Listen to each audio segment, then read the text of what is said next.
Di tengah pemandangan tanah Yunani kuno, muncul masyarakat yang tak tertandingi. Mereka identik dengan kekuatan militer dan disiplin yang tiada tanding.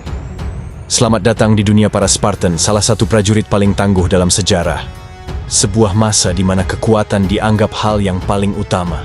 Para Sparta membangun warisan yang terdengar hingga saat ini. Kisah mereka adalah tentang kekuatan, daya tahan, dan ketekunan tanpa henti dalam mengejar keunggulan militer. Dari sistem pelatihan yang keras hingga pertahanan legendaris mereka saat bertempur di Thermopylae. Para Spartan bukan hanya prajurit, mereka adalah simbol semangat prajurit sejati.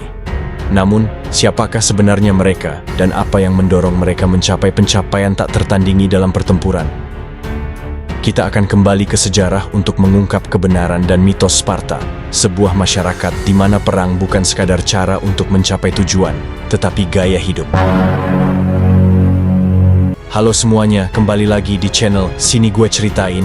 Seperti yang sudah admin bahas di awal video, kali ini kita akan membahas tentang sebuah kota di Yunani kuno yang terkenal dengan kekuatan prajurit militernya yang luar biasa yang dikenal dengan Spartan. Mau tahu cerita selengkapnya? Sini gue ceritain. Di tengah semenanjung Peloponnesus, terdapat Sparta, yaitu sebuah kota yang unik dalam metodenya menjalani kehidupan dan perang.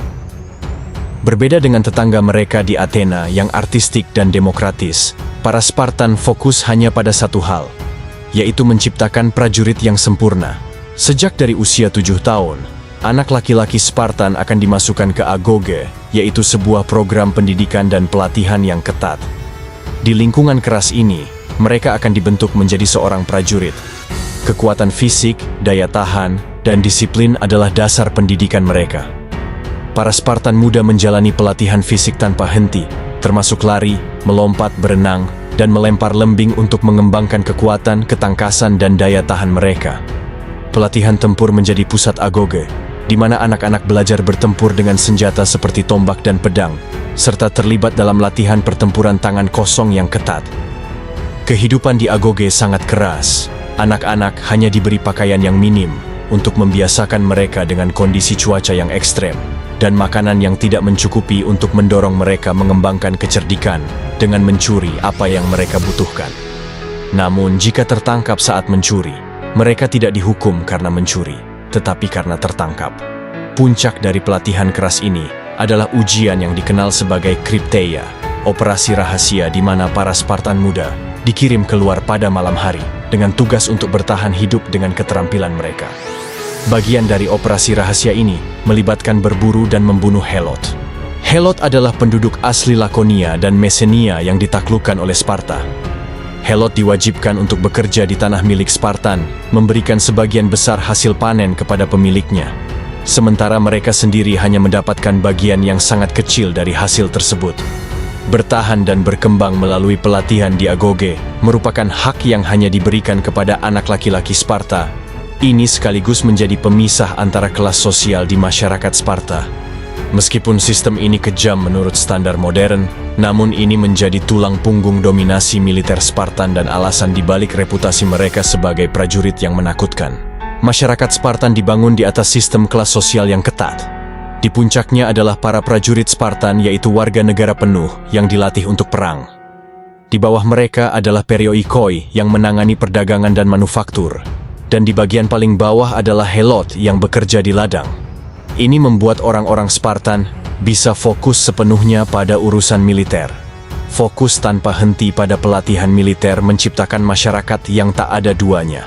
Para Spartan tidak hanya dilatih menjadi prajurit, mereka dilatih untuk menjadi bagian dari mesin militer yang presisi dan tangguh.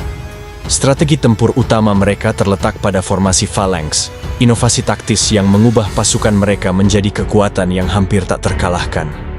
Dalam formasi ini, perisai masing-masing prajurit melindungi tidak hanya dirinya sendiri, tetapi juga prajurit di kirinya.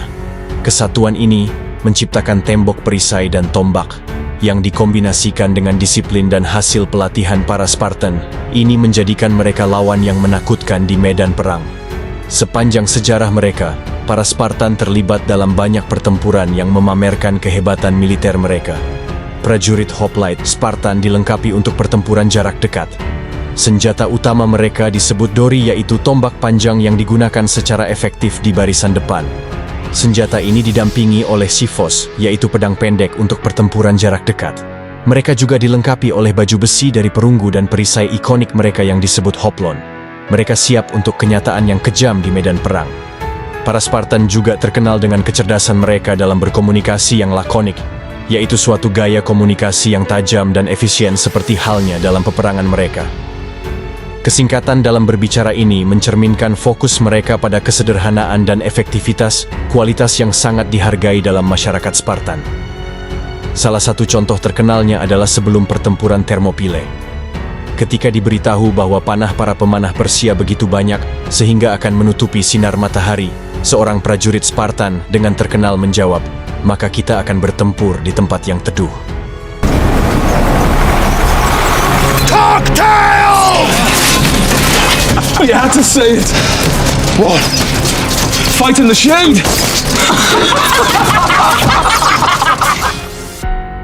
Campuran kehebatan fisik, kedalaman budaya, dan struktur sosial yang unik membuat para Spartan bukan hanya prajurit, tetapi juga simbol dari suatu filsafat, di mana setiap aspek kehidupan didedikasikan untuk keunggulan dan pengabdian pada negara. Di tahun 480 sebelum Masehi, ada satu momen yang akan selamanya membuat nama Sparta dikenang dalam sejarah, yaitu saat pertempuran Thermopylae. Di lorong sempit Thermopylae, sebuah pasukan Yunani kecil berjumlah 7.000 orang yang dipimpin oleh Raja Leonidas dari Sparta memilih untuk bertahan melawan Kekaisaran Persia dengan pasukan yang berjumlah 70.000 sampai 300.000 orang.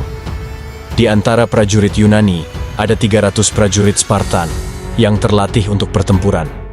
Di lorong sempit ini, pasukan Yunani yang dipimpin oleh Spartan berhasil menggunakan kondisi medan demi keuntungan mereka.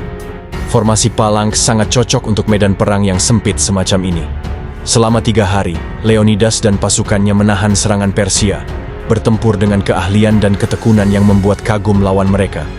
Bukan hanya keahlian bertempur yang menandai para Spartan ini, tetapi juga keteguhan hati mereka ketika dihadapkan pada kematian yang sudah pasti. Meskipun secara taktis mereka kalah dalam pertempuran, tetapi secara moral dan simbolis, pertempuran ini adalah sebuah kemenangan. Leonidas dan pasukannya bertempur sampai nafas terakhir mereka, mewakili semangat Spartan dari kesetiaan, keberanian, dan kehormatan dalam kematian.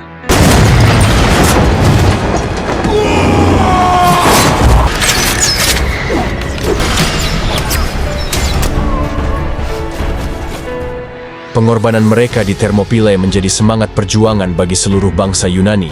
Pengorbanan ini jugalah yang menginspirasi kemenangan-kemenangan berikutnya dari pasukan Yunani melawan Persia.